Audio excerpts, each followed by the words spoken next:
This weekend was the hands-off protest, the national hands-off protests. 1,300 different scheduled protests across the United States in all 50 states. I also saw that there were some abroad.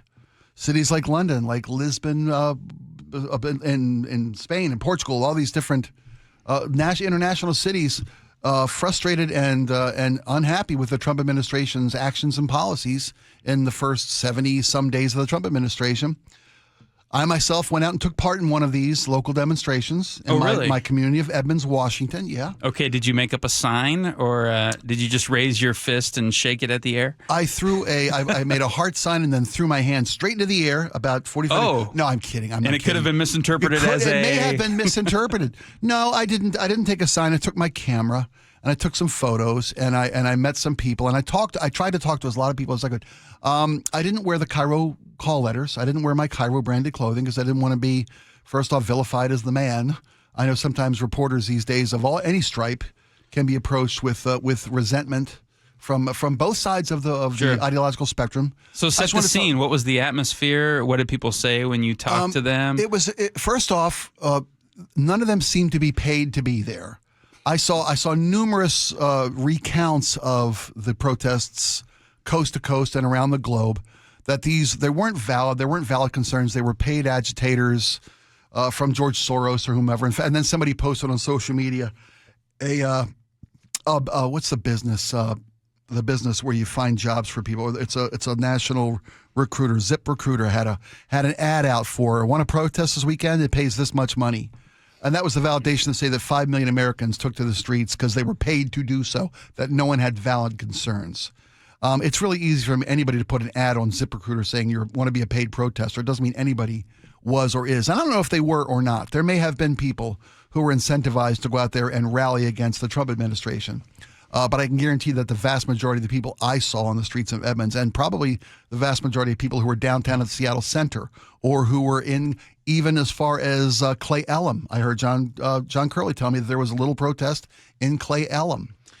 So here's an honest, sincere, and good faith question for you. What were people hoping that these protests would accomplish? And I seem to remember in the Biden years, you didn't get as many conservatives or people that are more affiliated with the GOP out in the streets kind of protesting the Biden administration, however much they might have disagreed with him and his policies and implementing them. Why does this seem to be an activity that mainly it's the left side of the spectrum participates more in, and progressives? The sense I got from folks that I spoke to, and I spoke to people from 8 to 80, I swear, and I took pictures to verify that. And first off, there was a cute little girl who had a cute little sign, and it honestly didn't use the S word. Donald Trump is a poop head on this little kid's sign. And while I thought it was cute and adorable, and I took her photo, Mom, your 8-year-old isn't doing enough political analysis to generate the independent thought that Donald Trump is a poop head. Parental indoctrination in full effect. When I see kids with an F Joe Biden sign and their parents all star-spangled to the teeth, I think those parents are indoctrinating their kids in their political points of view. You're not raising a critical thinker here who's going to have freedom of thought in their 20s and 30s. While I may agree with the notion, that this particular president isn't making my priorities the nation's priorities, I don't think you do that to a child. I don't think that was fair. Okay, so the common refrain of we're doing this to raise awareness, do you think that's valid? Or are they trying to intimidate people that support Trump's agenda and businesses that like him? That's a great question. No, I don't think there was intimidation. I don't think there was trying to change anyone's mind. I think what I felt more than anything else was a commiseration. There you go. Or to show each other that you're not the only one feeling frustrated. It was cathartic. Yes, it genuinely was. And to see the numbers of 80,000 people in downtown Boston, 100,000 people in downtown Chicago, the streets of Manhattan in New York City, it looked like the astronauts had come home from the moon. There were so many people in the streets, and it seemed to me that there was I'm feeling it too. I'm with you. And the idea isn't to shrink from it or to feel overwhelmed by this anxiety that this administration's policies and actions have given to so many of us, conservative and liberal alike. when you see the Trump administration ignoring court orders or grabbing executive power beyond the scope of a equal and opposite branch of government system. It's troubling. It's frustrating. It's we feel, in my side of the political aisle, dangerous to the health of our democracy. And I think it was just hey, we're all in this together. Let's rally and draw strength from each other. Let's continue to voice our opposition. Because eventually, that's the thing. Eventually, it's going to be an overwhelming tide of public sentiment that even the majority party can't ignore if they want to maintain and hold on to power. And do I think it's visually striking? Yes, to see tens of thousands of people rally around the country against Trump and his agenda.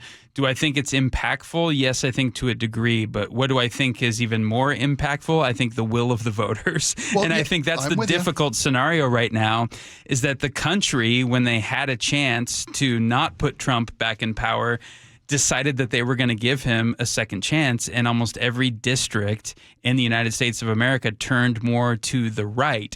And then so when I view this, I guess I say, well, you're going to have another shot in a year and a half or so when you elect members of the House of Representatives again. But in terms of Trump himself, I guess, most people who hate him are going to hate him anyways. Most people who like him, you're not going to change their minds. And so I kind of just wrestle with the notion of what does this really accomplish here? I don't see that and go, wow, 50,000 people in the streets. I guess I really need to reconsider what I think about Trump now. Really? So well, I'm pretty set. That's fair. Well, you I know, Yeah. and I respect your points of view. When you're an elected official in America, locally and federally, and you see whether it's a town hall in your district or a rally in your hometown or protesters outside your legislative office in Oklahoma, in Tennessee, in Florida, in Georgia, in Texas, when you see your constituents who may not have voted for you, but see these policies affect their federal jobs, their civil rights, their retirement funds. When you see constituents in the street, can this influence elected politicians rather than be wholeheartedly and supportedly behind whatever the president wants to do? Is there any benefit to public discourse influencing elected officials to maybe start to temper the actions of this administration? I've just never felt like big crowds make a persuasive argument to me personally. I've always had an aversion to being convinced by large groups of people shouting or relying on sloganeering or signs to try to make an argument for or against someone. That's fair. And maybe that's just part of my reading of history, but I've read a lot about our founding fathers who just hated the mob. And I'm not saying these were mob-like mentality ideas being executed here over the weekend. And I think you're perfectly within your rights to assemble and go protest. But I've wondered and been curious as to what the utility of it all is, because I venture to say that it doesn't make that big of an impact, and that the people who love you already will say, yeah, rah, rah, go for it, this is wonderful. And the people that detest you or disagree with you will already be set in their ways. So do you feel the same about polling information as you do public protest? What do you mean by that? Well, when you see people being polled about the effects of for these tariffs in particular, well, see, I think big crowds make bad data points. Okay, I think it makes for a striking visual on television, but I don't think it really says anything about the electorate. I think polling does more. Okay, so that's because you're not seeing the 50,000 people in the streets that support Trump's agenda.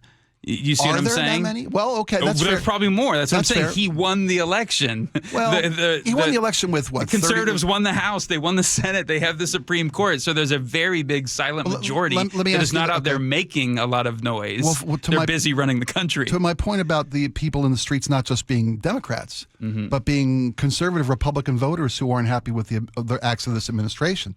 People voted for President Trump, and he had a pretty slim margin.